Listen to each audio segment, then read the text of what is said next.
Bezrat Hashem, le Zohar de ce matin, Tachazé, Besha'ata de Barnash, Metaken Ovodoi, Alidé de Korbana, Kula Itbasem.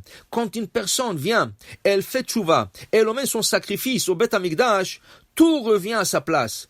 Avec la faute, elle fait que il y a un déplacement, il y a une désunion entre la personne et Hachem, entre la personne et Pamal et Hachem Ma'ala. Et maintenant qu'il emmène son sacrifice, et maintenant qu'il fait teshuvah, tout retourne à sa place, vite kachar da beda bichuda shelim, et tout se connecte bichuda shelim avec une union complète. Adaoudirtiv, c'est pour ça que la paracha dit Adam qui akriv mikem, un homme qui apportera un sacrifice parmi vous.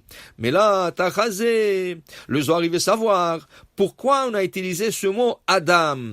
En hébreu, on peut dire pour désigner un homme Adam, et on peut dire aussi Ish. Oui. Alors pourquoi on a choisi plutôt le mot Adam? La Poukeman de Loït Nasav. Adam pour dire celui qui n'est pas marié. De la korbané, lav korban.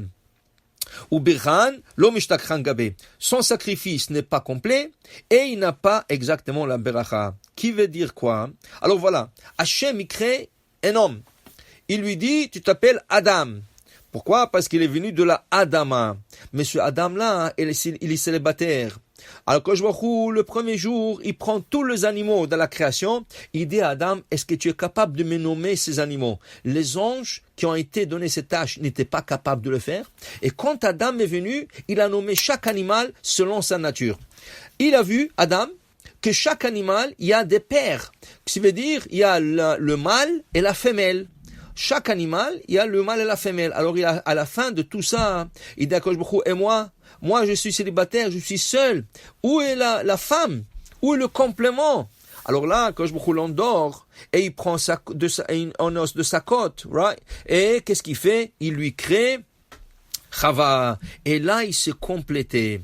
Jusqu'à qu'il s'est marié, il n'était pas complet. C'est après qu'il s'est marié qu'il s'est complété. Alors dit Adam, quand on dit Adam, pourquoi? Adam, ça veut dire que tant qu'il est pas marié, il n'est pas complet. Alors le Zohar, il continue, il nous donne un exemple. Regardez, deux grands tzadikim, Nadav et Avihu, les enfants d'Aaron, le neveu de Moshe Rabbeinu, il vient et ils emmènent un sacrifice le jour de l'inauguration du temple. Et c'est écrit, un feu est sorti d'Hachem et il les a brûlés. Pourquoi ce deux tzadikim, qui allaient devenir le prochain leader de Am Israël, le prochain ceux qui vont diriger le peuple d'Israël en Eretz Israël, pourquoi ils se sont fait brûler? Pourquoi? Dit le Zohar, parce qu'ils voulaient pas se marier. Pourquoi ils voulaient pas se marier? Ils ont dit qu'ils sont tellement importants, ils sont tzadikim, ils sont le prochain leader de la communauté, et ils sont les enfants d'Aaron, le neveu de Moshe Rabbeinu. Il n'y a aucune femme dans le camp d'Am Israël qui est propice pour eux. À cause qu'ils ont dit ça, à cause qu'ils voulaient pas se marier, le jour qu'ils ont emmené le sacrifice à l'intérieur du temple, ils se sont fait brûler. C'est ça qui dit le Zohar. Adam, quelqu'un qui a emmené le sacrifice qui n'est pas complet. Alors ce sacrifice n'est pas complet. Et son sacrifice n'est pas tout à fait accepté dans le ciel.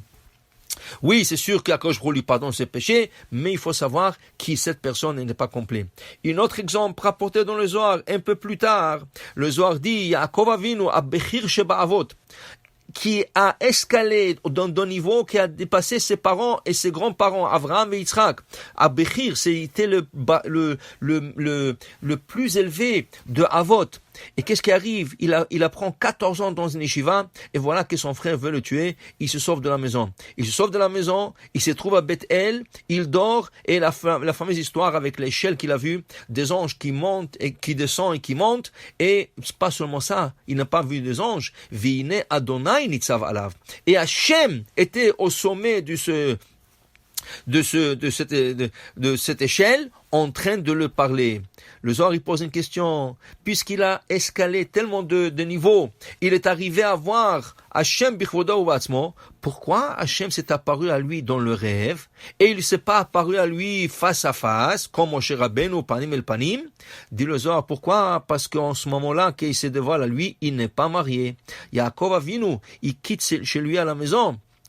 mais il n'est pas encore marié. Il va se marier 14 ans plus tard, quand il va rencontrer Rachel et travailler pour elle 14 ans, et pour Léa.